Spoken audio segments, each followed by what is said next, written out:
Hello, I'm King Koopa, and I'm here with another movie review. The movie we're going to cover is. Hold on just a second. First, we gotta make sure we got our snacks and drinks for the movie. Hang on.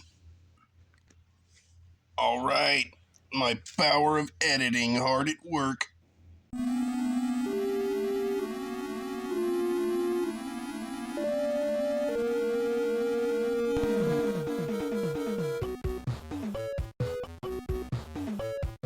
Focus. Alright. So the movie we're covering today is Ninja Turtles 3. Okay, watch this. I'm gonna get it right the first time with my Koopa kinesis. Yeep. Dang it. Alright, I got it. Alright, we got it, guys. Alright. So this movie starts off in 1603 Japan. Alright. And you may be wondering why this seems disconnected from the other two movies, and there's a very specific reason for that.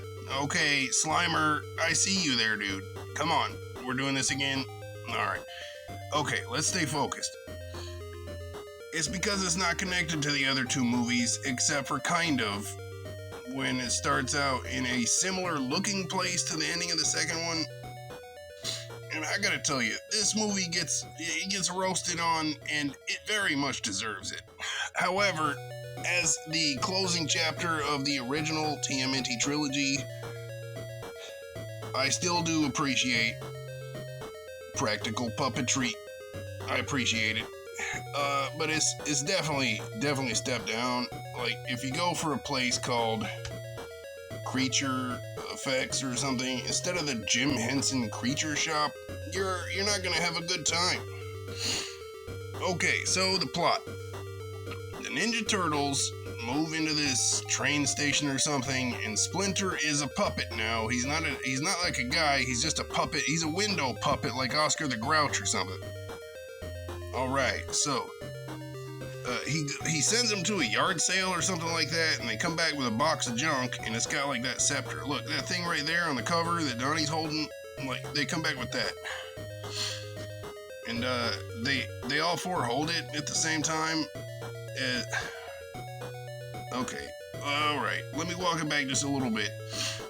In 1603 in Japan, there's these four warrior dudes that are riding their horses trying to catch this lady. And honestly, I don't remember why, and more honestly, I don't care. Let's get through this. Okay, so, the Japanese guys, the samurai dudes, something, they find the scepter in their castle, something, the Ninja Turtles, all four turtles touch the scepter at the same time. We've talked about multiverse theory on this channel a little bit, but, time travel, that's a whole different thing. Now let me just do something right here. If these dudes touch the scepter at the same time in 1603, then it is no way that the Ninja Turtles could touch the scepter in 1993 at the same time, because it happened later, like 390 years later. So they can't touch it at the same time. Grrr, this movie! Ah! Okay, so we've talked about the plot being nonsense and full of holes, and the effects are bad, okay? And, I don't know, guys. Like, this movie is, it's not my favorite. I didn't love it. I don't love this movie. Anyway, something, the Ninja Turtles have to fight this British guy in Japan, right? In 1603. Like, he's like a British nobleman guy. Nah, he's British. Yeah, Jazzo, he's British. He's British. He's a British guy. Anyway, oh man, this movie. All right, stay focused, King. All right, Slimer, entertain me. Do your thing.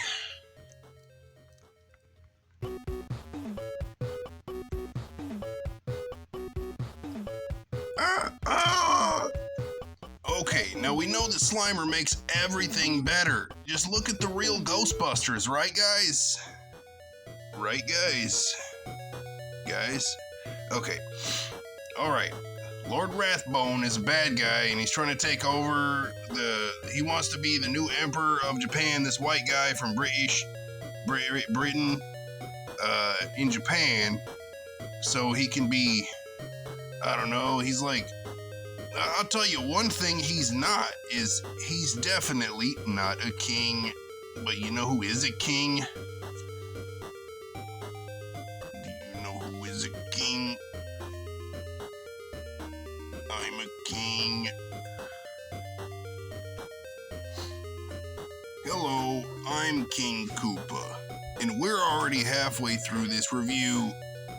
Now what we need to do is talk about what happened in the present that has no bearing on the plot whatsoever. It doesn't even, okay, so the 4 Japanese dudes, they go into the future to 1993, and it's supposed to be like comedy laws or whatever, but it's not funny. It's like they watch TV and Casey Jones shows them a game of hockey, and April O'Neil gets some new clothes, and it's just not very good.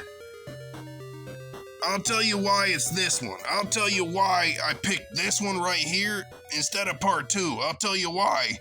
And it's because Blue Koopa and Red Koopa, they lost my DVD for TMNT 2. They lost it. Those 2 Koopas. Grr, grr, grr, grr. You see this? Red Koopa. You see this? You're going to pay for that.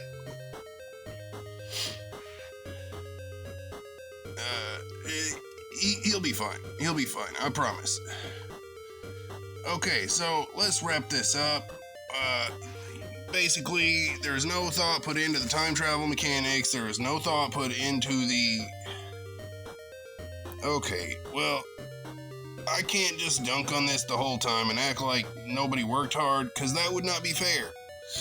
The actors who wore the turtle suits, they actually did the karate stuff, and I know for a fact because I've seen the guy who was in the Leonardo suit. His name is Mark Queso on Instagram, and he actually wore the suit, and like he was in there doing the stuff. So that was hot.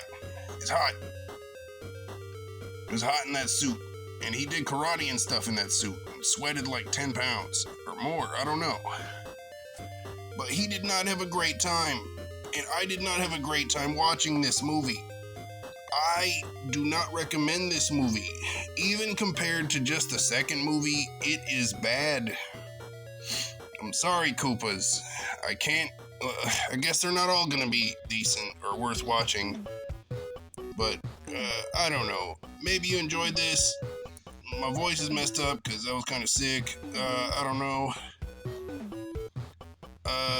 Again, I need to go ahead and get together another letter from North Sentinel Island, so please make sure you like and subscribe. I would appreciate you, Koopas.